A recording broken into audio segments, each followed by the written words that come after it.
costumbre, y ese es otro tema también, por cierto, que me había olvidado. No sé si todos los profes lo hacen, pero yo hasta les hago resumen y repaso. ¿Y dónde están en los repasos y resúmenes? Al inicio de cada clase, siempre se hace. Siempre.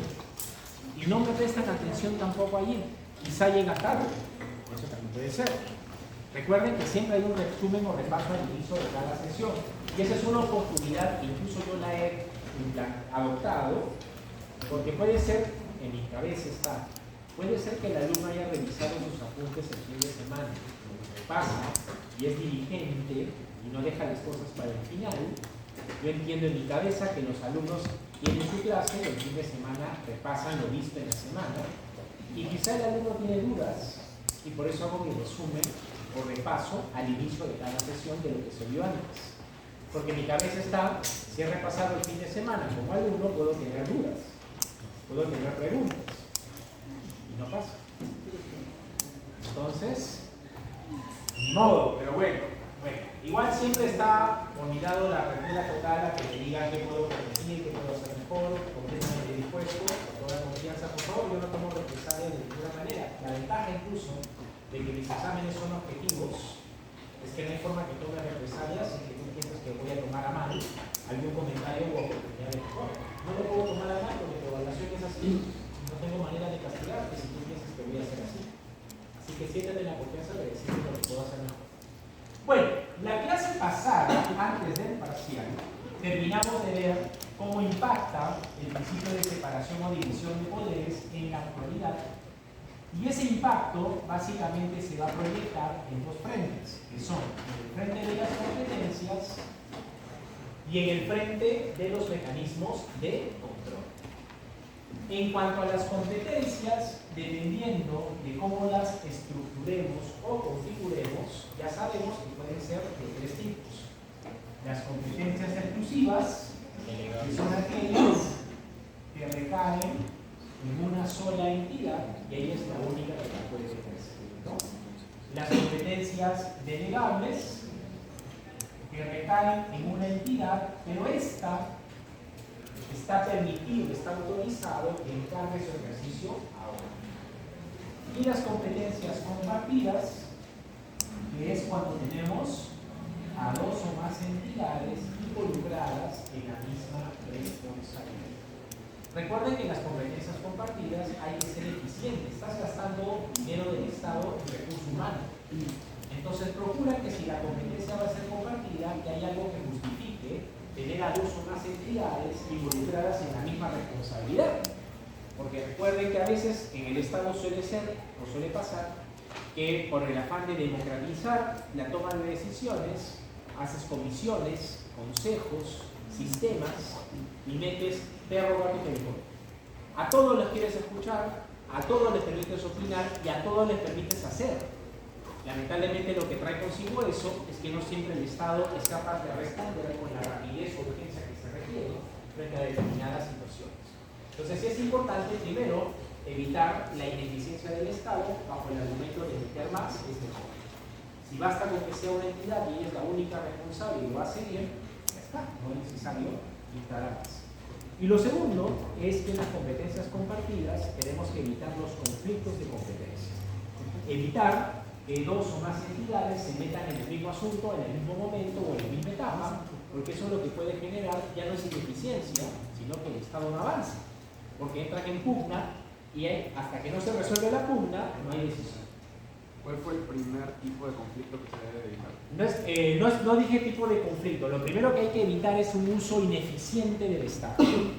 No siempre porque metas más entidades a participar de la misma competencia significa que sea lo mejor. A veces dos es suficiente para que haya eficacia y haya efectividad. Por eso hay que tener mucho cuidado cuando se configura la competencia compartida. En cuanto a los mecanismos de control que ya hemos explicado, nosotros nos hemos identificado en dos tipos. Los mecanismos de control intraorgánicos, los mecanismos de control intraorgánicos y los mecanismos de control interorgánicos. ¿No? Intraorgánico, interorgánico. Acá, como les decía en su momento, presten atención a los prefijos intra, dentro, inter, entre, ¿no? Entonces, para que sea intraorgánico, el mecanismo de control debe estar no solo dentro de la entidad, sino que solamente debe operar dentro de la misma entidad. ¿Correcto? Por eso decíamos que un mecanismo de control intraorgánico está orgánica y funcionalmente dentro de la misma entidad. No se proyecta hacia otras entidades. En cambio, el mecanismo de control es interorgánico cuando más bien va a operar entre entidades. Y de ahí entonces que ustedes decían fuera, no es en realidad lo estricto, pero de alguna manera se termina entendiendo así, porque el mecanismo de control sale de la entidad y va hacia otra entidad. ¿Correcto? ¿Estamos claros? Muy bien. ¿Por qué era importante esto? Porque esto nos permite darnos cuenta que hoy por hoy ese principio de separación o división de poderes justamente sigue siendo igualmente importante, porque mientras asignemos competencias vamos a tener mecanismos o elementos de control.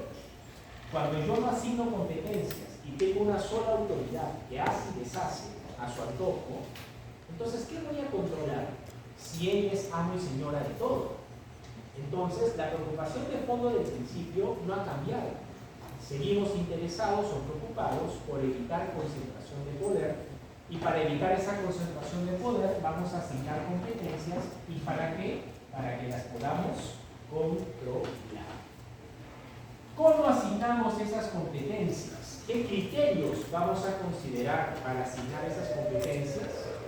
En el curso vamos a estudiar dos formas o maneras de organizar el poder del Estado y de asignar competencias. Esas dos formas o maneras es a través de las formas de Estado, y la otra manera es a través de los sistemas de gobierno, ¿no? Sistemas de gobierno. ¿Bien? Formas de Estado y sistemas de gobierno. Vamos primero a las formas de Estado. Las formas de Estado las vamos a identificar en función de cómo se asigna el poder del Estado sobre la base de un elemento propio del Estado, que es el territorio, ¿no? Entonces, dependiendo de cómo se asigne el abanico de competencias estatales a lo largo del territorio, dependiendo de cómo se asignan las competencias o funciones del Estado a lo largo del territorio, es que hablamos de formas de Estado. Y esas formas de Estado que hoy por hoy se estudian en términos generales son tres. Tenemos la confederación, tenemos al Estado federal y por último tenemos al Estado unitario.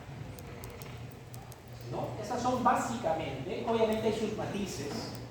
Ya a nivel de maestría, por ejemplo, se puede ver dentro de un Estado federal subtipos, dentro de un Estado unitario subtipos y demás, pero básicamente hay tres maneras: con la confederación, con el Estado federal o con el Estado unitario. ¿Bien? Vamos a lo primero, a la confederación. Una primera característica clave de la confederación es esto que se conviene denominar el origen divisible de una confederación. Bien, el origen divisible. ¿Qué significa el origen divisible? Lo que pasa es que normalmente la confederación aparece por la suma de voluntades de otros estados. La confederación, repito, normalmente va a aparecer, va a surgir, va a nacer producto de la suma de voluntades de otros estados. En otras palabras, cada estado podía manejarse solo si quería, pero por alguna razón particular, por algún asunto apremiante, por algún asunto necesario, decide ese Estado que podía manejarse solo, juntarse con otros, y se pone de acuerdo y crea, frente a todos los demás Estados, una institucionalidad común, una organización común. Frente a los demás, estos Estados que han constituido, que han conformado la Confederación, van a actuar como si fueran todos ellos un solo Estado. Pero aquí viene el detalle interesante de una confederación. La decisión de un Estado de sumarse a una confederación es una decisión soberana. ¿Se entiende? O sea, nadie te va a obligar, nadie te puede obligar a conformar una confederación. La decisión finalmente de incorporarte o no, de sumarte o no, de crear o no una confederación es una decisión soberana. Y aquí viene lo curioso de la confederación. Esa soberanía que estos estados han ejercido para crear la confederación, pese a que crean la confederación, no la pierden. Esta es la parte interesante. Estos estados, repito, que se han juntado y han creado la confederación, a pesar de haber creado en su conjunto una institucionalidad común y a pesar de que van a actuar frente a los demás estados como si fueran todos ellos uno solo, no dejan de ser internamente soberanos. ¿Y saben por qué ese dato es importante? Porque resulta que como consecuencia de que los estados que han creado la confederación no dejan de ser soberanos, así como soberanamente se juntaron, soberanamente pueden decidir qué cosa: salirse, retirarse. Entonces, en una confederación tienes varias autonomías, pero varias soberanías. En una confederación tienes varias soberanías. Y como tenemos varias soberanías dentro de la confederación, ¿esto qué significa? Que así como soberanamente se juntaron, soberanamente se pueden desintegrar. Por lo tanto, la confederación no pretende ser permanente. La confederación no pretende ser permanente. O sea, al no ser permanente quiere decir de que se pueden llevar a cabo por... se va saliendo cada estado y desaparece la confederación. Pero en algún momento no se podría formar una confederación de manera obligatoria, ¿no? Obligatoria. Por ejemplo, un conjunto de países africanos tratar de hacer una confederación para... Pero ¿por qué es obligatoria si usted está diciendo un conjunto de países africanos tratan? La decisión sigue siendo de ellos. El detalle es que si tú dices... O sea, sí hay un problema general que afecta a todos. Pero es que esa es la confederación. La pregunta de usted es, ¿podrían decidir no irse nunca y quedarse juntos para siempre? Eso probablemente nos llegue aquí y dejamos de estar aquí.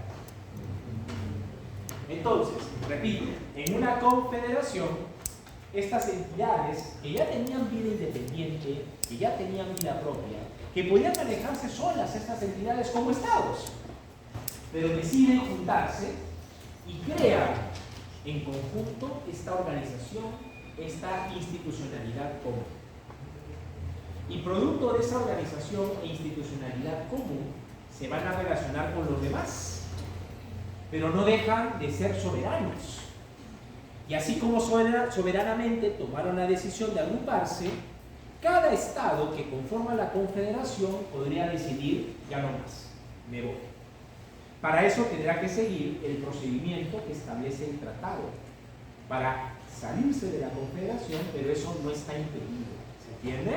Por lo tanto, la confederación no pretende ser para toda la vida, porque en tanto conservan soberanía, cada estado puede tomar la decisión de salirse. Y si cada estado puede tomar esa decisión, sale uno, sale el otro, y aún en algún momento la confederación ya desaparece. Por ejemplo, el Perú ha tenido una experiencia de confederación, ¿verdad? No. ¿Qué estados conformaron la Confederación Perú-Boliviana? Lamentablemente. Perú y Bolivia. Ignorantes. ¿Que no? Ignorantes. ¿Que no? ¿Por qué? Porque no era Perú y Bolivia, era Nor Perú, Sur Perú y Bolivia. Lo mismo. No. Pregunta de la final, ¿ah? Eso es desconocer la historia, gente. Ah, chido. ¿De qué año hablamos? 1836. Todavía no nacía. Éramos independientes ahí. A ver, doctoras y doctores, las confederaciones Sur Perú. es como en el caso peruano. Tarde o temprano pueden eliminarse. Perú y Bolivia se juntaron, por ejemplo, para hacer frente a la amenaza chilena. Pero en ese instante, o en ese momento, Perú estaba dividido entre Nor Perú, Sur Perú y Bolivia. Ya me acordé. Entre Nor Perú y Sur Perú y Bolivia aparte. Cuando deciden conformar la Confederación Perú-Boliviana, se agrupan, pero van a actuar en bloque frente a Chile. Ahí incluso se crea una figura para liderar la Confederación Perú-Boliviana, que va a ser el protectorado, que es quien va a representar a esos estados agrupados bajo la Confederación Perú-Boliviana. ¿Se entiende? Pero miren qué interesante, que los fines con los cuales se constituye la Confederación Perú-Boliviana son estrictamente fines defensivos, fines militares. Superada la amenaza, no se dio por pertinente continuar juntos con un solo estado y termina desapareciendo. ¿Estamos claros? Entonces, esa experiencia nos demuestra justamente una de las características de la confederación, que tarde o temprano una confederación puede salir del planeta, desaparecer. ¿Por qué eso es posible? Porque los estados que lo integran al estado de la confederación mantienen su soberanía, y así como soberanamente dijimos, vamos para adelante, soberanamente también puedo decir, ya no me interesa y me voy. Para esto, cada estado sigue el procedimiento del Tratado de la Confederación, que se sale uno, se sale el otro, y listo, en el momento la Confederación ya desaparece. ¿Está claro? Sí. Pero la pregunta del doctor me decía, y esto puede ser quizá no obligatorio, puede ser permanente. Ahí es donde vamos a llegar en el Estado federal. Porque el Estado federal se parece en algunas cosas a la Confederación, pero también es cierto que presenta diferencias sustanciales. Repito, el Estado federal compartirá algunas características con la Confederación, pero eventualmente van a salir diferencias importantes. Por ejemplo, ¿en qué se parece el Estado federal a la Confederación? La independencia. Se parecen en que ambos surgen por el acuerdo de entidades. Se parecen en ese acuerdo, en ese pacto al que llegan las entidades para crear el Estado. En eso se parece. ¿Por qué digo que en eso se parece? Porque podría haberse dado el caso que cada entidad se manejara sola, como un Estado unitario, por ejemplo. Pero no. En algún momento de su historia tomaron la decisión de agruparse. Cuando hablamos de Estado federal es normal que lo primero que se le venga a su mente es la experiencia de Estados Unidos. Pero si eso es así, Estados Unidos, antes de ser un Estado federal, fue una confederación. Sino que pasa que en algún momento se decide que esa agrupación u organización sea para toda la vida y que estemos juntos para siempre.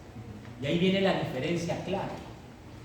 Si bien un Estado federal usualmente aparece como una confederación, es decir, producto del acuerdo de otras entidades, el detalle va a ser que ese origen divisible, que también va a estar en un Estado federal, va a significar que ese Estado federal, sin embargo, ya no va a tener esas soberanías que la Confederación toleraba. En el Estado federal, vamos a tener una sola soberanía, que es la del Estado, que se crea, y esas entidades que crearon al Estado federal ya no van a ser soberanas, sino que van a ser autónomas. Aquí voy a hacer un pequeño paréntesis para que se entienda. ¿Cuál es la diferencia? Y esto lo vimos en ciencia política con algunos o algunas de ustedes. ¿Cuál es la diferencia entre independencia, autonomía, soberanía y autarquía? ¿F? No, nada. Doctor González, ¿cuál es la diferencia entre independencia, autonomía, soberanía y autarquía? Autodeterminación sin independencia. ¿Qué es eso? Independencia. ¿La autonomía? Autonomía es autorregularse. Bien. ¿Y la soberanía? Soberanía. No, pues induce a autarquía, que ya no hay muro jurídico. ¿Y la soberanía?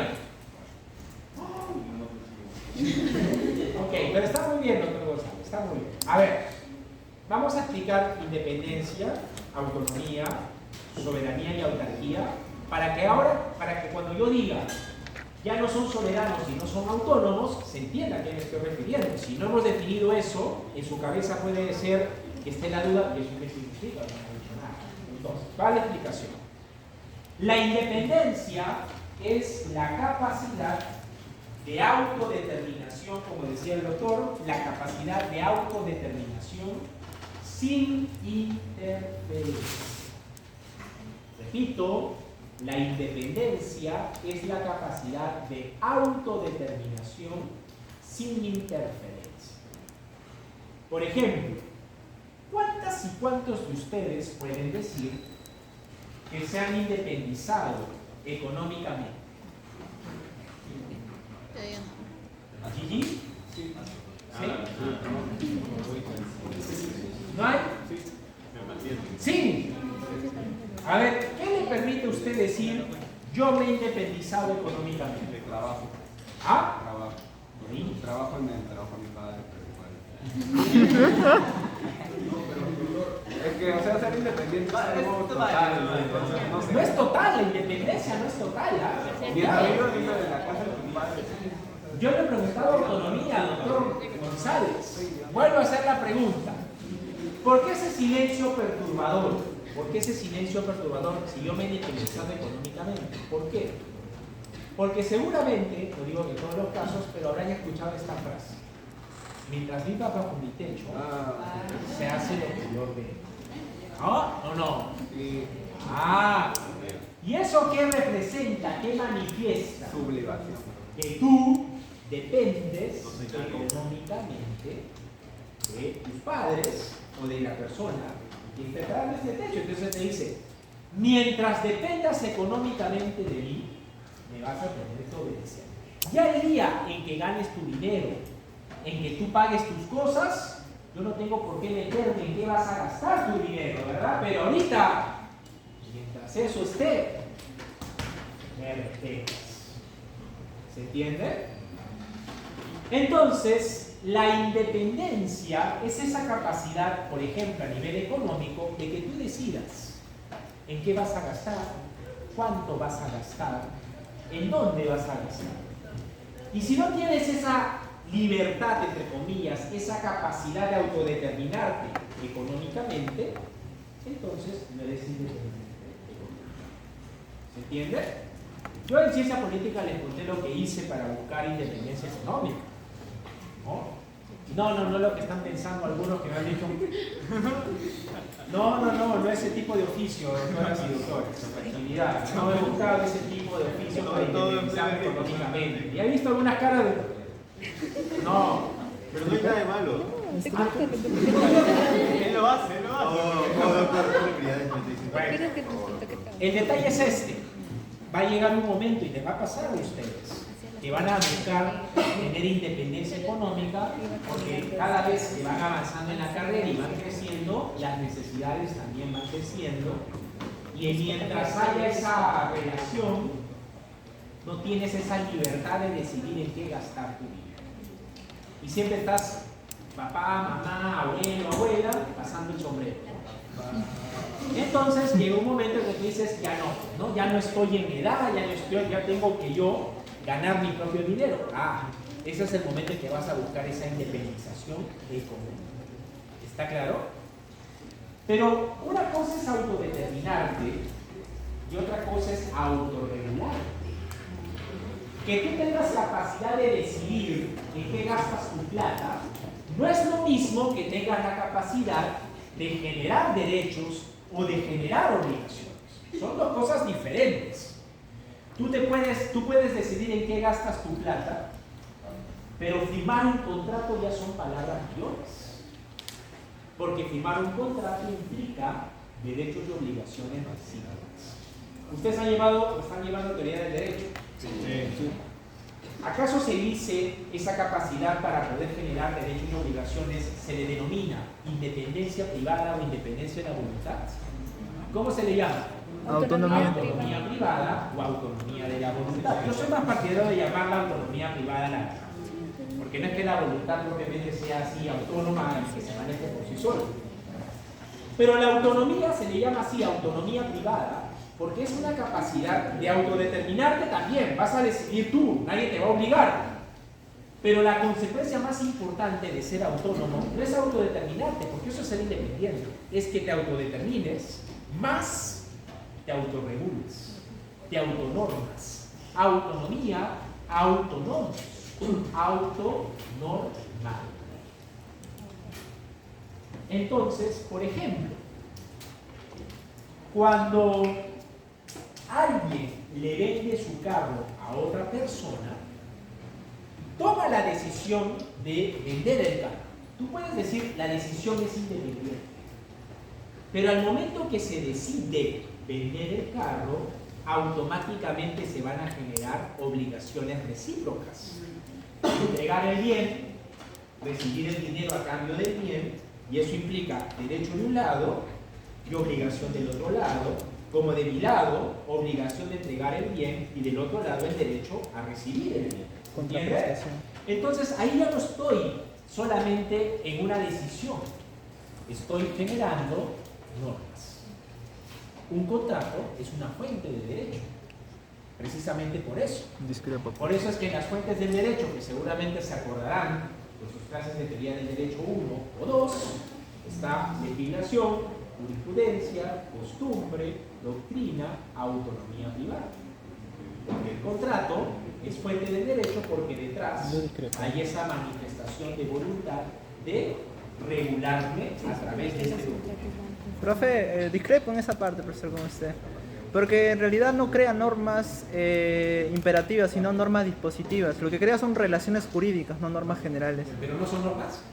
No es que, bueno, O sea, estamos... ¿qué las ha llamado normas? Claro, son normas, pero son fuente de relaciones jurídicas subjetivas, pero no son fuente de normas imperativas generales, de ámbito general y de aplicación simultánea. Pero fuentes de obligaciones va a la creación de normas imperativas de carácter De general. normas imperativas no, pero son normas.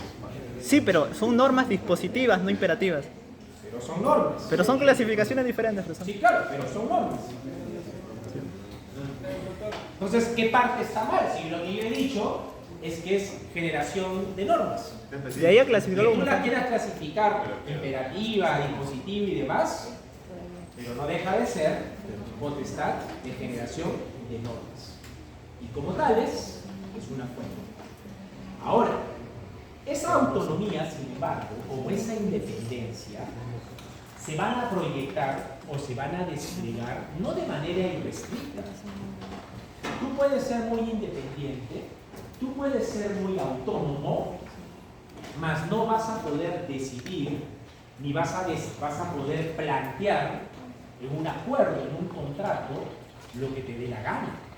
Porque la independencia y la autonomía siempre se proyectan dentro de un marco jurídico. Siempre va a haber un marco jurídico que va a establecer los contornos o alcances de lo que puedas decidir de manera independiente o de lo que puedas decidir pactar a través de tu autonomía. Siempre va a haber un marco jurídico. Entonces ahí viene la importancia de diferenciar autonomía de autarquía. ¿Qué es la autarquía? Tiene dos significados. La autarquía tiene dos significados. La autarquía es o la inexistencia de un marco jurídico. Bien, la autarquía es o la inexistencia de un marco jurídico, o puede ser que haya marco jurídico, pero como nadie lo puede controlar, en la práctica es como si no existiera. Te voy a poner un ejemplo, pero primero vamos al concepto. Un ente autárquico es un ente que puede autorregularse, pero no tiene marco jurídico que lo limite, entonces es autárquico. O puede ser que haya un marco jurídico, pero como nadie lo controla, porque nadie lo puede hacer, en la práctica es como si fuera un ente autárquico. Por eso son dos significados, el formal y material. Y ahora les voy a poner un ejemplo. La Constitución, en sus artículos 142 y 181, en la Constitución, en los artículos 142 y 181, dice: las resoluciones del Jurado Nacional de Elecciones son irrevisables en sede judicial. Literalmente lo pueden encontrar así, dice: las resoluciones del Jurado Nacional de Elecciones son irrevisables en sede judicial. Si yo interpreto esa disposición literalmente, querría decir que el jurado podría violar derechos fundamentales, invadir competencias de otro organismo o entidad del Estado, y nadie le puede decir nada. Judicialmente nadie podría cambiar eso. Pero aquí viene un problema. ¿Cuál es la naturaleza del Jurado Nacional de Elecciones? Según lo que hemos visto en clase. ¿Qué cosa es? Tema electoral, tacha. Ok, pero ¿qué cosa es? Es un... Organismo ¿Un qué? Ah, ya. Organismo constitucional. Ok, un organismo constitucional. ¿Qué implica que sea un organismo constitucional? Que tiene autonomía. Y si entiendo que la autonomía implica límite a través de un marco jurídico que sea pasible de control, ese artículo 142 y ese artículo 181 genera cortocircuito. Porque por muy autónomo que sea, no está excluido el control judicial. Recuerden que hay una relación de competencia entre los organismos constitucionales, no de jerarquía. Entonces, esto generó mucho ruido durante muchos años en el Perú, porque lo que venía sucediendo es que el jurado, última instancia en lo electoral, resolvía, violando si quieres la Constitución o los derechos fundamentales, y tú no podías presentar un amparo para revertir esa decisión que violaba tu derecho al debido proceso o a la participación política. No podías hacer nada. Luego llega el Tribunal Constitucional y dice: a ver, un ratito. Yo entiendo que la Constitución dice que son irrevisables en sede judicial, pero si yo mantengo eso en su literalidad, ¿cómo, siendo yo el máximo ente de control constitucional, puedo proteger derechos fundamentales si contra el jurado no se podría accionar ningún proceso constitucional como un amparo? ¿Cómo podría yo realizar mi competencia en esa materia? Entonces el tribunal interpreta y dice: entiéndase que cuando la Constitución dice que son irrevisables en sede judicial, es para cuando el Jurado Nacional de Elecciones ha respetado parámetros constitucionales, como por ejemplo derechos fundamentales. Ahí sí, no hay duda alguna que son irrevisables, porque eres el máximo ente electoral y yo no, Tribunal Constitucional, no me compete. Pero si el jurado viola derechos fundamentales o viola las competencias de otro organismo o entidad del Estado cuyos alcances me corresponden a mí definir, yo no puedo tolerar la literalidad del artículo 142 y 181, porque en la práctica eso supondría considerar al jurado un ente ¿qué? Autárquico. Y no es un ente autárquico, es un ente autónomo. Como autónomo que es, tiene que estar sometido al control del respeto de ese marco jurídico que tiene que necesariamente respetar. Entonces, cuando el tribunal determina eso, incluso lo hace ya lo veremos más adelante, con calidad de precedente constitucional vinculante, para que a partir de esta sentencia no haya duda alguna que tú, si te ves afectado en tus derechos fundamentales por el jurado, puedas presentar un amparo. Caso contrario, si no se hacía este esfuerzo interpretativo, en la práctica, a pesar de que en el papel el jurado es autónomo, pero en la práctica se convertiría en un ente autárquico, que puede pisotear la Constitución, pisotear derechos fundamentales y nadie judicialmente le podría decir nada. ¿Está claro? Eso es un ente autárquico, sí señor. ¿Autárquico sería ser autosuficiente? No necesariamente, porque puede ser autosuficiente, igual tener un marco jurídico que deba respetar. La autarquía tiene que ver con lo que he mencionado. Que no haya límites, o de haber límites, como no los puedes controlar, en la práctica da igual. Eres como si fueras amo y señor de tus decisiones y nadie puede hacer absolutamente nada contra ellas. Doctor, y la autonomía, Ah. lo mismo, pero sí hay un marco jurídico. Claro, la autonomía siempre va a haber un marco jurídico. Por ejemplo, un gobierno local o un gobierno regional, ya que estamos hablando de formas de Estado, ¿qué es? Autónomo, ¿verdad? No solamente puede decidir, no solamente puede dictar esas normas jurídicas como las ordenanzas, por ejemplo, sino que además los gobiernos locales o regionales, respecto de, por ejemplo, las ordenanzas que emiten, son pasibles de control a través del proceso de inconstitucionalidad. Si una municipalidad emite un decreto de alcaldía que tú entiendes inconstitucional, tienes un proceso de acción popular. Entonces, un gobierno regional, una municipalidad, es autónoma. ¿Cómo sería autárquica? Cuando puede hacer lo que le venga en gana, decidir, ejercer, entre comillas, su competencia, pero cuando es posible controlarlo, no hay mecanismo alguno que pueda ejercer ese control. Entonces, en la práctica, ¿de qué sirve decir que es autónomo si el marco jurídico que debería respetar no es pasible de ser controlado? ¿Se entiende? Lo mismo pasa en la independencia. Tú vas a poder en algún momento tomar decisiones y vas a poder decidir económicamente en qué gastas tu plata. Pero hasta la independencia económica tiene sus límites. Por ejemplo, tú puedes decidir gastar tu dinero en lo que quieras, pero si lo gastas para aceitar el aparato estatal y obtener un beneficio, eso no es independencia, eso es un delito. Tú no puedes decir, ¿quién es el Estado para decirme en qué gasto mi plata? ¿Está bien? La decisión la tomaste, pero esa decisión configura un delito. Entonces, hay libertad económica, sí, pero hay límites que esa misma libertad que puede suponer independencia, tienes que respetar, si no puede ser pasible de sanciones, multas y demás. ¿Está claro? Ahora nos falta definir una cosa. ¿Qué es qué cosa? Soberanía. Y ahora va la definición de soberanía, pero con un ejemplo práctico. Supongamos que yo le quiero vender al doctor González el escudo de Capitán América, doctor González. ¿Cuánto? Firmado. Firmado. Por Stan Lee. Todo de autenticidad. ¿Con su qué? Cartita de autenticidad. Cartita de autenticidad.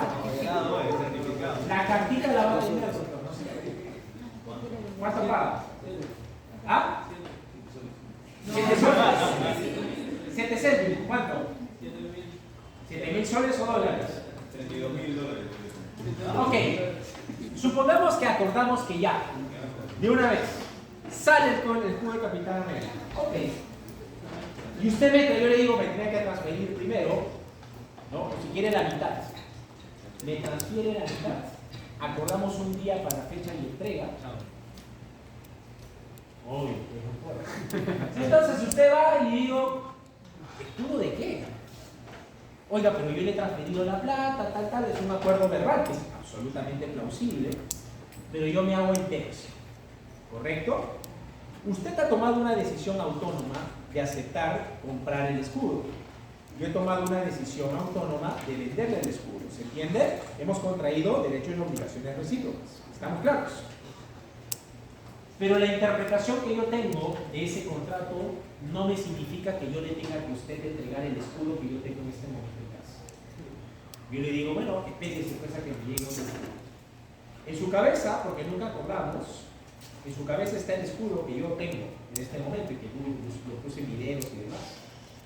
Hay una discrepancia respecto de su comprensión del acuerdo al que hemos llegado y el mío, ¿correcto? ¿Yo le puedo imponer mi lectura del contrato a él? Pregunto, ¿yo le puedo imponer mi lectura del contrato a él? No. Porque yo soy tan autónomo como él. Entonces aquí tenemos ¿qué cosa? Un conflicto. Es un acuerdo que lo interpreto yo de una manera, él lo interpreta de otra manera. Como yo no le puedo imponer mi autonomía a él y él no me puede imponer su autonomía a mí, necesitamos que alguien esté en capacidad de imponerse a nosotros. ¿A dónde vamos a ir? Al Poder Judicial. ¿Qué es manifestación de qué? De la soberanía del Estado. La jurisdicción, por eso se dice, es manifestación de la soberanía del Estado. ¿Y por qué es la soberanía eso? Porque si yo te he dicho que la independencia y la autonomía se sujetan a un marco jurídico, quiere decir que siempre va a haber alguien que va a estar por encima tuyo, que va a haber alguien que va a ser más poderoso que tú. Y ese más poderoso es ¿quién? El Estado, que es el soberano. Tú no eres soberano. Tú puedes llegar a ser autónomo si quieres o independiente si quieres. Pero soberano, el Estado. Porque él sí puede imponer su voluntad. Por ejemplo, otro ejemplo, lo vimos en el curso de ciencia política, la expropiación. Tú puedes cuestionar la decisión del Estado de expropiarte. ¿Puedes cuestionar la decisión del Estado de expropiarte? Si las causales, pero inicialmente la decisión de expropiar o no es una decisión que corresponde exclusivamente a quién. Es una manifestación de la soberanía que él ejerce sobre su territorio. De ahí que si él necesita del bien en el que tú vives, te lo puede dar. Si el argumento, bien decía el doctor Peña, se comprueba que es de necesidad pública, no vas a poder evitar que el Estado te quite tu casa. Lo que vas a poder debatir es cuánto vale el inmueble que te está quitando el Estado. Pero la voluntad de quitarte tu casa, si es necesario, es una manifestación de la soberanía del Estado y no lo vas a poder evitar. ¿Estamos claros? Tú dirás, pero es mi casa, yo decido vender o no vender. Ahí no más joven. ¿Verdad?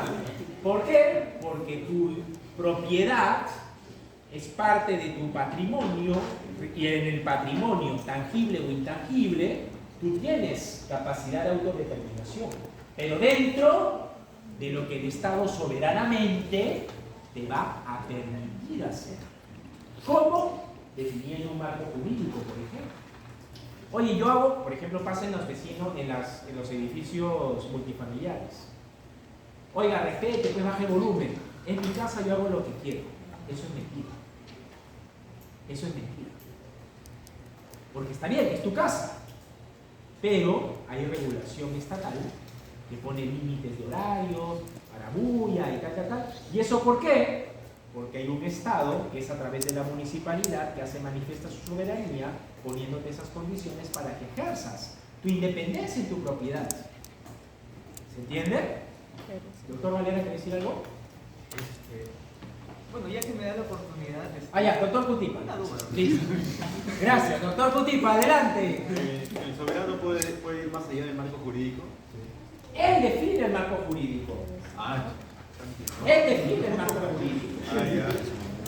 De hecho, y esta es otra parte importante a propósito de la pregunta del doctor Cutipa, cuando nosotros decimos, maldita sea, Corte Interamericana de Derechos Humanos, ¿quién te llamó al entierro? Hay un error. Tú la llamaste a la Corte al entierro. Cuando nadie te obligó y decidiste formar parte de un sistema de protección de los derechos humanos. ¿Quién te obligó? Pero podemos tener.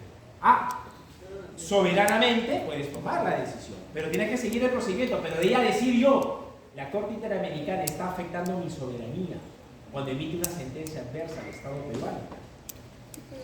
No te está afectando a la soberanía porque tú has aceptado la competencia contenciosa de la Corte Interamericana. Yo lo acepté. Ajá.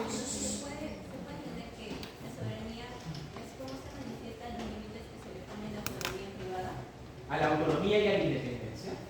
Vamos a ponerlo gráficamente. Soberanía. Dentro de la soberanía tienes las autonomías y las independencias. Esas autonomías se pueden convertir en autarquías si es que resulta que no hay ese marco jurídico que tengan que sujetarse, o a pesar de que existe el marco jurídico, nadie las puede controlar. ¿Estamos claros? ¿Me entiende? Doctor, ¿se puede decir que la autarquía es como el mal uso de la autonomía?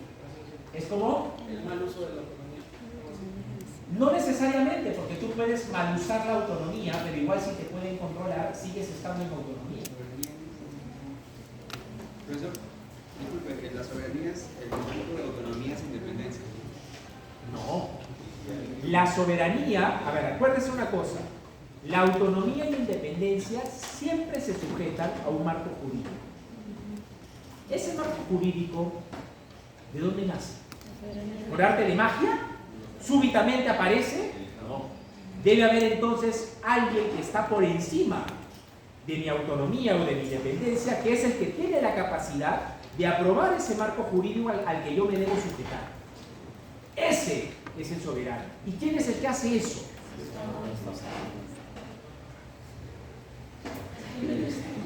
Profesor, disculpe, otro caso de soberanía sería lo que pasó con Alan García cuando se decidió salirse o sacar al Perú del Fondo Monetario. A ver, ¿Por qué? ahí viene la parte bien importante. Cuando nosotros como poder constituyente, pues es interesante el caso, cuando nosotros como poder constituyente hemos creado los llamados poderes constituidos, por junta de parcial, y hemos facultado tomar ciertas decisiones, ¿correcto? Esas decisiones, mientras se adopten bajo el marco constitucional presunto, recuerden que goza de una presunción de validez. ¿Qué significa esto? Que si dentro de las facultades del Ejecutivo está el salirse del FMI, por ejemplo, del Fondo Monetario Internacional, en principio es una decisión soberana. ¿Pero por qué digo en principio? Porque no olvidemos que esa decisión puede ser pasible ¿de qué? De control, para determinar su conformidad.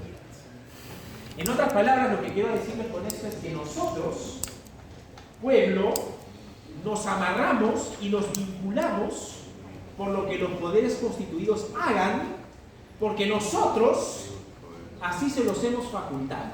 ¿Se entiende? Entonces, esto, por eso recojo la pregunta porque es bien valiosa, bien importante. Cuando una autoridad, como el Congreso o el Ejecutivo, hace algo hacia afuera, internacionalmente, para el mundo exterior no es Alan García, no es el Ejecutivo, no es el Congreso, es el Estado peruano. Y como parte de los vinculados también somos nosotros. En tal caso, la soberanía se podría catalogar como el poder supremo y absoluto del El Estado. poder, de hecho hay autores que lo llaman así, el poder supremo y absoluto. Lo absoluto es importante precisarlo porque propiamente se califica como absoluto porque nadie te puede obligar a tomar una decisión si eres soberano, pero una vez que tomas la decisión te has autolimitado en el ejercicio de tu soberanía. ¿Se entiende? Te has autolimitado. En otras palabras, por ejemplo, sacando el tema del sistema interamericano, soberanamente decidiste en 1978 formar parte de la Convención Americana sobre Derechos Humanos e integrarte al sistema. En ese instante, esa soberanía se ha autolimitado. ¿Por qué se ha autolimitado?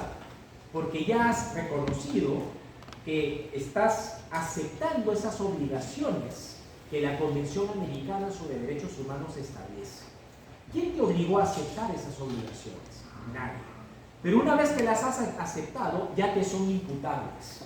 Por lo tanto, tú no puedes argumentar, no me pidas que cumpla ello porque yo soy soberano. El argumento es, soberanamente aceptaste respetar o cumplir esas obligaciones. ¿Se entiende? Y esto es bien interesante, ¿saben por qué? Pero que volamos con esto, pero es acá. Porque cuando se discuten reformas constitucionales, o más aún, cuando se discute elaborar una nueva constitución, cometemos el error de pensar que porque vamos a aprobar una nueva constitución es borrón y cuenta nueva de todo. Y no. En el 78 soberanamente aceptaste eso. Si en el 2026 vas a tener una nueva constitución, ese compromiso limita tu decisión en ese a nivel constitucional. ¿Por qué digo que la limita? Porque no vas a poder, a través de una constitución, desconocer lo que soberanamente aceptaste en el 78. Si lo quieres desconocer, así como soberanamente lo aceptaste, soberanamente salte, pero sigue el procedimiento de salida. No puedes argumentar soberanía para desentenderte de un compromiso que nadie te obligó a aceptar y que soberanamente decidiste acoger. O sea, en dicho caso se podría decir que también es incontrolable, ¿o no? ¿Por qué es incontrolable? Porque, o sea, es algo inherente que el ser humano... Lo que pasa es que acuérdate que nosotros mismos hemos establecido mecanismos de control dentro de la Constitución para limitar las atribuciones de las entidades del Estado como manifestación de esa soberanía. Por ejemplo, el Ejecutivo puede decidir muchas cosas como el Congreso, pero nosotros, sabiendo de lo que el Ejecutivo puede ser capaz de hacer con las facultades que le hemos dado y el Congreso, no le hemos dado un cheque en blanco, ¿o sí? Tienes mecanismos de defensa. Por eso es interesante limitar y controlar. Acuérdense, el poder del Estado es soberano, por eso mismo tienes que limitarlo y por eso mismo tienes que controlar. Que es cierto que los mecanismos de control van a tener lugar dentro del propio aparato estatal, eso es cierto, pero son mecanismos que tú, poder constituyente, has depositado en esa norma máxima. ¿Se entiende lo que estoy diciendo? Entonces, esta es la parte bien importante, por eso yo les decía, yo no me podré librar de la soberanía del Estado, por eso decíamos en clase de ciencia política, del poder público no te vas a poder librar nunca, nunca. Pero por eso mismo, con mayor razón, al poder público hay que tenerlo limitado y controlado, como esa fiera a la que le vas a soltar la cadena o le vas a ajustar la cadena, dependiendo de qué quieras que haga. Por eso es que el poder del Estado se sujeta al principio de legalidad de forma tal que esa soberanía la va a ejercer en función de lo que la legalidad establece. Si la legalidad calla, la autoridad no puede hacer. Doctor, entonces podríamos definir a la soberanía como el poder supremo absoluto que el Estado ejerce sobre sí mismo en su marco jurídico y a su territorio. Sí, funciona. Lo importante, me parece muy bien, es que pongan los conceptos con sus palabras, porque eso significa que lo estamos entendiendo aquí arriba. Si memorizan los términos conforme yo se los digo, lamentablemente puede pasar que estamos memorizando y no estamos entendiendo. Pero créanme que esto no es un modelo perfecto, por eso lo que está pasando hoy por hoy en el Perú es emblemático. Lo que hace el Congreso, por ejemplo, tú no puedes decir que necesariamente es inconstitucional porque están ejerciendo facultades o funciones constitucionales dentro de los contornos que la Constitución establece, y ahí viene el detalle. Están erosionando la democracia a través de los mecanismos constitucionalmente establecidos. Por ejemplo, para destituir altos funcionarios públicos, la Constitución no es la norma que te ha dicho el tipo de mayoría que se necesita. No lo ha dicho la Constitución. ¿Quién lo ha dicho? El Tribunal Constitucional. ¿Qué está discutiendo el Congreso? Modificar su reglamento para poner una mayoría más baja para destituir a altos funcionarios públicos. Ese reglamento, si el Congreso aprueba esa iniciativa, publicada la norma en el Diario Oficial del Peruano, esa norma va a estar premunida de la presunción de ¿qué? De validez, de constitucionalidad. Mientras no se declare inconstitucional, se modifique o se derogue, se puede, ¿qué cosa? Aplicar. Eso enerva la posibilidad de una demanda de inconstitucionalidad ante el tribunal. No enerva, puedes hacerlo, ¿correcto? Pero mientras esa demanda se resuelva, ¿cuántos procedimientos parlamentarios se podrían llevar a cabo bajo lo que el reglamento establece? Doctor, pero hasta Entonces ahí viene el detalle. No estamos hablando de modelos perfectos, ¿ah? Esto no es fórmula matemática. Así funciona el ejercicio del poder. Los límites están, los controles están, pero depende de las personas que ejercen esas funciones y esos controles, de cómo se van a llevar a cabo. Eso no te lo va a decir una constitución jamás, y no te lo va a poder predecir tampoco. Doctor, pero para evitar que el Congreso, o sea, ya, se publica la norma, todo lo que se quiera, pero el TC o el Poder Judicial no podría dar una medida cautelar para evitar. Pero para eso, ¿qué se necesita? Que alguien sea víctima de ese procedimiento, porque el Poder Judicial no puede actuar de oficio y el Tribunal Constitucional tampoco. Entonces, igual va a haber alguien ¿A quién sacrificamos? a quien vamos a sacrificar para que eso suceda. Es como el caso de la Junta Nacional de Justicia. Eso fue un poco lo que pasó. No tenían regulado en el reglamento del Congreso el procedimiento para imponerles infracción grave y sacarlos, y se agarraron del procedimiento de juicio político. Y a través del juicio político hicieron lo que ya sabemos todo, que al final los terminan sacando y demás. Pero ahí viene justamente la discusión. ¿Es válido eso? ¿Y esto hasta qué punto es conforme con el debido proceso? Que es el que se supone que un derecho, incluso hasta un alto funcionario público, con mucha responsabilidad que tenga o con mucho carácter político y la función que puede estar de por medio, también tiene derecho. ¿Quieres decir algo? ¿Está claro? ¿Preguntas, dudas, inquietudes? Pues usted ha dicho de que si nosotros habíamos quedado claro en la Constitución de 74, pero no en la Constitución 74. Yo no tengo Constitución de 74. Usted había dicho que hemos determinado algo en una Constitución anterior. Yo no dije eso. Yo dije, si tú habías firmado la Convención Americana sobre Derechos Humanos, por más que dictes una nueva Constitución, no te puedes desentender de tu compromiso adoptado en el año 78. Que soberanamente la Suprema y soberanamente va a sacar. ¿De quién? De ahí entre el proceso de promulgar. A ver, escuchen, ¿ya? Lo que les he dicho es esto. Imaginemos que se debate una nueva Constitución en el 2016. Porque sea una nueva Constitución no significa que es borrón y cuenta nueva de todo y empezamos de forma cero. Porque hay compromisos internacionalmente asumidos que vas a honrar y vas a tener que cumplir a pesar de dictar una nueva Constitución. Porque hacia afuera importa tres pepinos que sea una nueva Constitución. Te comprometiste como Estado peruano. Y como Estado peruano ejerciste tu soberanía y aceptaste ese compromiso, hoy ese compromiso se mantiene. Por eso la soberanía, para terminar y hacer un break, se proyecta en dos frentes. Por eso se dice que hay soberanía externa y soberanía interna. ¿Por qué? ¿Qué implica la soberanía externa? Que nadie de fuera del Estado me puede obligar a hacer algo porque el que decide soy yo hacia afuera. Por ejemplo, tienes que firmar este contrato o este acuerdo o este tratado internacional hacia afuera. Si tú decides firmarlo, es decisión soberana, soberanía externa. Soberanía interna, ningún Estado, ninguna comunidad internacional te puede decir cómo regular. Por ejemplo, no, si eres de América Latina debes tener el sistema de gobierno presidencial público. Eso nadie te lo puede regular. Si eres de América Latina tienes que ser un Estado federal. Nadie puede meterse en tu soberanía respecto de cómo Estado quieras organizar. Nadie. Y así también hacia afuera. Nadie te puede obligar a hacer algo.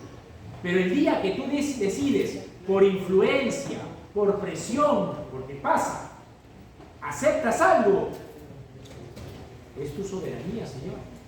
Y la soberanía, cuando aceptas algo, implica autolimitación. ¿Estamos claros?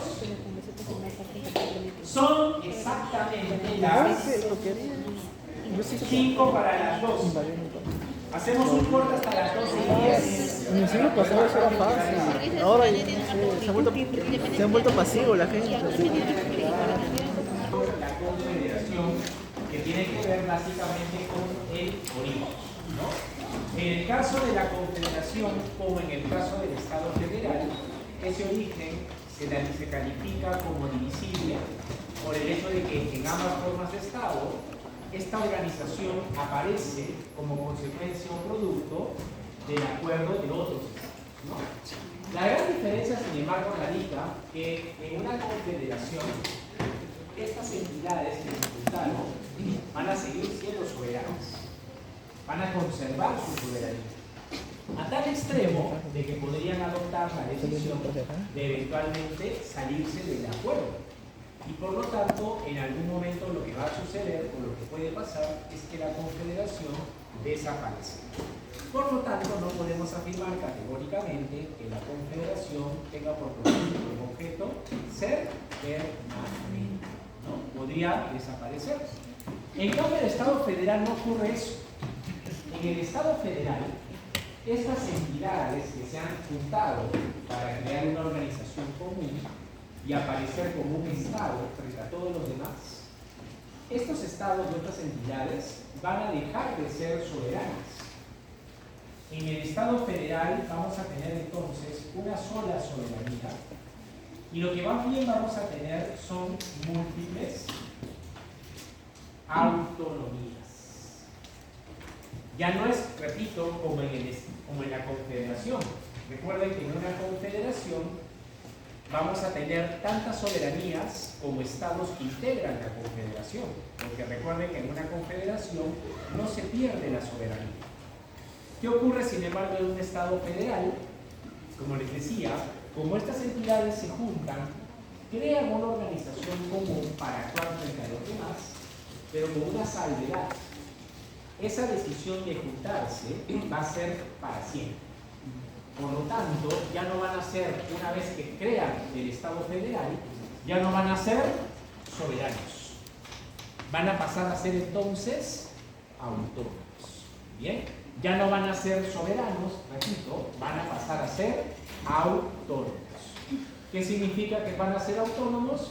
Que van a tener los estados que integran el Estado federal la capacidad no solo de tomar decisiones propias, sino que también van a poder generar sus propias normas jurídicas, pero siempre al amparo o dentro del contorno que se ha adoptado en el marco del Estado federal, ¿correcto? Del Estado grande. ¿Se entiende? Por ejemplo, como les comentaba, el Estado que suele servir de referencia para el Estado federal suele ser el caso de Estados Unidos. ¿Qué ocurre en Estados Unidos? Que cada Estado miembro o cada Estado federado, que son los estados que integran al Estado federal, cada Estado miembro o cada Estado federado puede dictar normas jurídicas propias, lo puede hacer, pero siempre dentro de los contornos o alcances de la Constitución federal. ¿Estamos claros? Y Estados Unidos no es que tenga tantas soberanías como estados que lo conforman. Estados Unidos es un solo estado, es una sola soberanía, que en su interior puedan convivir diversas autonomías, sí, claro, pero no son diferentes o múltiples soberanías. ¿Está claro? Y para que vean que todo tiene sentido, por eso cuando conversamos en ciencia política, por ejemplo, el territorio como elemento del Estado, se acordarán que yo les decía, una característica del territorio como elemento del Estado es su unidad. Físicamente, geográficamente, podrían estar separados los espacios. Por ejemplo, Hawái, la franja al norte de América y Alaska. Pero jurídicamente, todo eso forma parte de un solo Estado, porque la soberanía sigue siendo una sola. No es que tú tengas la soberanía de Alaska, la soberanía en Hawái, o la soberanía es una sola y se proyecta en todo el territorio de ese Estado federal. ¿Qué va a suceder al interior de cada Estado federado o de cada Estado miembro? ¿Que van a poder adoptar decisiones propias? Sí. ¿Van a poder dictar normas jurídicas propias? Sí. Pero dentro del contorno de la Constitución federal. ¿Estamos claros? Esto significa entonces que hay una segunda gran diferencia entre la Confederación y el Estado federal. La confederación no será permanente, pero el Estado federal sí va a tratar de ser permanente. Porque recuerda que una vez que se juntan ya no se pueden salir. No es como en la confederación, insisto, que soberanamente tomas la decisión de agruparte y soberanamente puedes decidir salirte después. En un Estado federal, no. En un Estado federal, una vez que tomaste la decisión de agruparte, te quedas agrupado hasta el final. ¿Está claro? Entonces, por ejemplo, en Estados Unidos, un Estado federado o un Estado miembro no puede salirse del pacto federal. De hecho, la Constitución de los Estados Unidos, por ejemplo, si ustedes la revisan, la Constitución norteamericana no ha contemplado cuáles son los requisitos, cuál es el procedimiento para que un Estado miembro se salga del pacto federal. No está contemplado, ¿por qué? Porque la creación del Estado federal, Estados Unidos de Norteamérica, es para toda la vida. Ahora, que jurídicamente no esté contemplada esa posibilidad porque rompe la permanencia del Estado federal y su unidad, no significa que política o prácticamente no pueda o no vaya a suceder. Por eso recuerden que en ciencia política una cosa es el deber ser y otra cosa es el ser. En el mundo ideal, todos los estados federados o los estados miembros soberanamente decidieron agruparse, dejar de ser soberanos, pasar a ser autónomos. Jurídicamente la constitución de un estado federal jamás va a contemplar bajo qué requisitos y procedimientos te puedes ir, pero eso no significa que política o prácticamente no pueda suceder. Ese fenómeno político, en virtud del cual un Estado miembro o un Estado federado quiere salirse del pacto federal, se conoce como secesión. Bien, ese es el nombre que se aplica para cuando en un Estado federal, un Estado federado o un Estado miembro se quiere salir del pacto. Eso es un fenómeno político. Jurídicamente no está contemplada esa posibilidad. Comprenderán que si un Estado federal contempla en su constitución los requisitos o procedimientos para que un Estado miembro se salga, tarde o temprano el Estado federal puede desaparecer. Entonces, el acuerdo es para toda la vida. Producto de que es para toda la vida, jurídicamente, la constitución de un Estado federal no te va a decir qué hacer, cuándo hacerlo y cómo hacerlo para salirte del pacto, para salirte del Estado federal. Mas eso no significa que política o fácticamente no vaya a pasar. El fenómeno político, y digo fenómeno político porque eso ya sabemos todos y todas a estas alturas qué significa. Entonces, el fenómeno político por el cual un Estado federado o un Estado miembro decide romper el pacto federal e irse, se llama secesión. Y es curioso el nombre porque en Estados Unidos, precisamente, que suele ser el referente para el Estado federal, hubo una guerra que dividió a Estados Unidos en dos estados, básicamente, los estados del norte y los estados del sur, que es la guerra de secesión norteamericana. Y se llama así porque en ese instante no tenías una sola organización llamada Estados Unidos, sino tenías dos estados enfrentados entre sí. Esa guerra de secesión tuvo lugar entre los años 1861 a 1865 y generó bastantes muertes, más de 500.000, 600.000 muertes. Pero varios motivos generaron esa guerra de secesión, entre otros la esclavitud, pero no el único motivo de esa guerra, ¿no?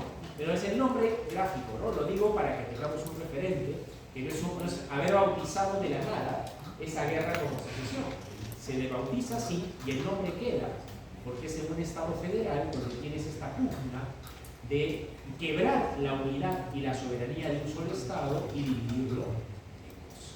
¿Está claro? ¿Se entiende? Vale. Preguntas, dudas, inquietudes hasta aquí. Ok, no vamos a quedar aquí porque lo que vamos a ver después la próxima semana, tranquilos, es Estado unitario. Y dentro de Estado unitario vamos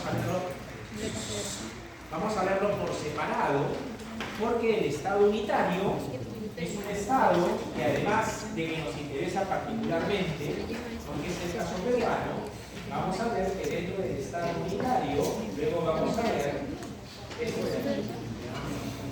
La diferencia entre centralización, desconcentración y descentralización. Diferencia que en teoría ustedes ya saben, estaba en la lectura para el introductorio, pero como la memoria es frágil, ya lo veremos la próxima semana. ¿Bien? No se olviden de avanzar con sus lecturas para el segundo control. Estamos a 2 semanas para que se rinda la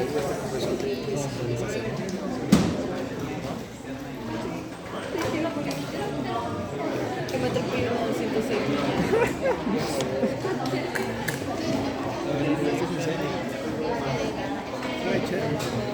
¿Qué menos falta? No, tanto.